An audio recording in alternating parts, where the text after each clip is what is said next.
Hey amigos, buen día, buen día. So I'm back at it with another video teaching you all the words that we did this week, esta semana, right? And so since I'm here in el parque, at the park today, I can just go ahead and, go over this list with all the palabras, amigos, that we did this week, right? So if you've been watching my Instagram content and you're aware that I post videos every day through my stories, and I teach you words, right? I teach you different words en español, in Spanish. And so let's do this week's list, right? This la lista de esta semana. So on Monday, we started with el lunes, right? El lunes we did pies. Pies. And this is a funny word, amigos, because it's spelled just like pies, right? In English, you read it and you see pies, which is the dessert, right? But in Spanish, it means feet.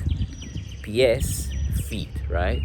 So I'll give you examples, but I want to make sure that you understand that pies, plural for feet, and then just one foot, pie, right? Pies versus pies. And now let me give you an example.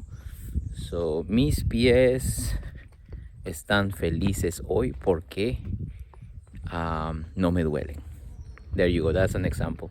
And the translation would be, my feet are happy today because they don't hurt. There you go. So mis pies están felices hoy porque no me duelen. My feet are happy today because they don't hurt. There you go. Let's move on to el martes. Martes, amigos. La palabra del martes, Tuesday's word, was chantaje. Chantaje. And if you watch my Instagram story on Tuesday, you would know that chantaje in Spanish means blackmail or extortion, right? So yeah, this should be an easy one for you to remember because most of us have experienced this, right? We've experienced chantaje. And I'll give you an example. Mi amigo me trató de hacer chantaje con los documentos legales. So the translation would be, my friend tried to do blackmail with these legal documents. There you go. That's my example for you, amigos, with the word chantaje. Again, there is multiple ways you can use this word. Think of ways that are relatable to you, okay? Now, el miércoles, Wednesday. El miércoles we did tú. Pretty easy, right? Tú in Spanish means you, right?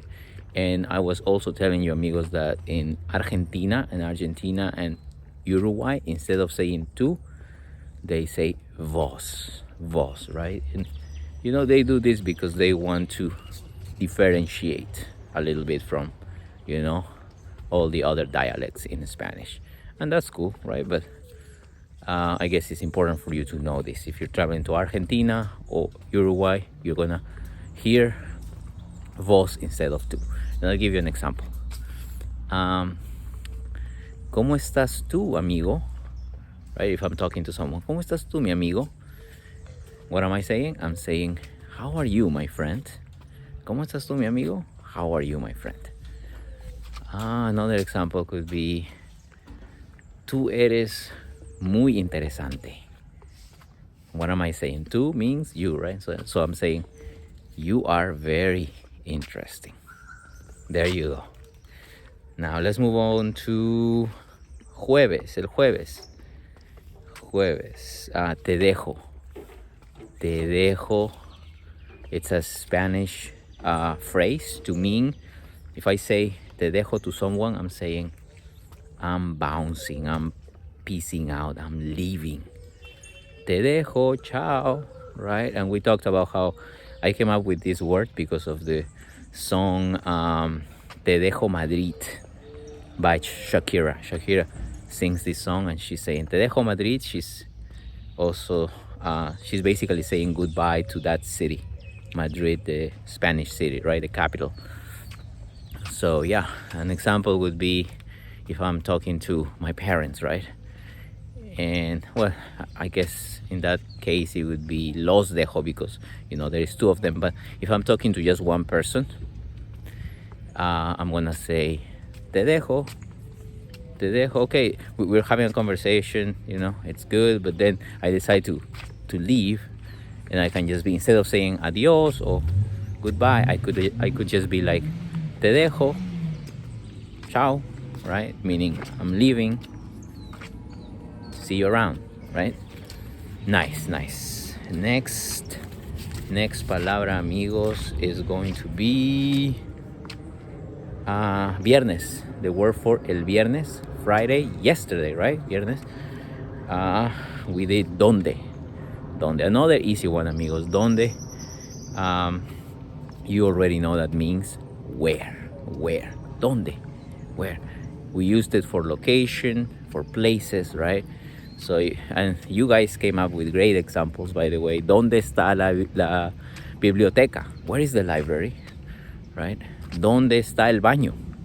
Right? Where is the bathroom? ¿Dónde está tu casa? Where is your house? There you go. So many examples to come up with when you're using this palabra, this word, ¿dónde? Right? Especially if you're asking questions, right? And ¿dónde?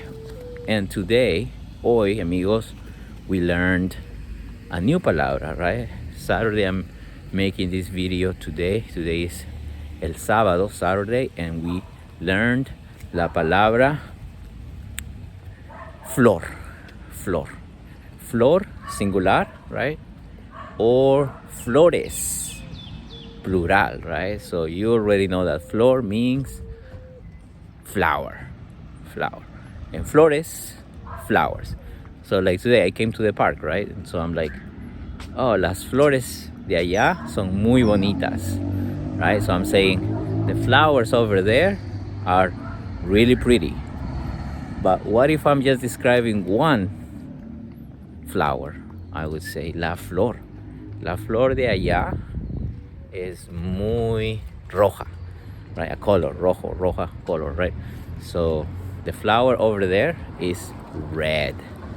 There you go, amigos. And I'm gonna give you a bonus because this should be, flor will be the last word, but I'm gonna give you tomorrow's word, right? The word I'm teaching you tomorrow is going to be magia. Magia.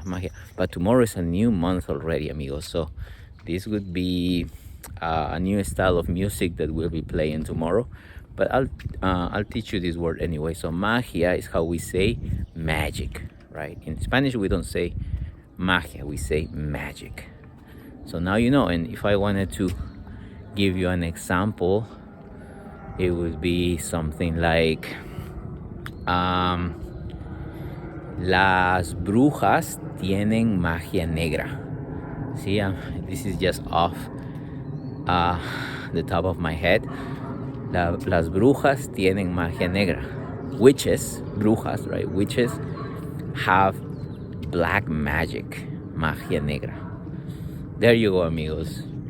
These are the words for esta semana, for this week. Hope this helps y nos vemos la próxima.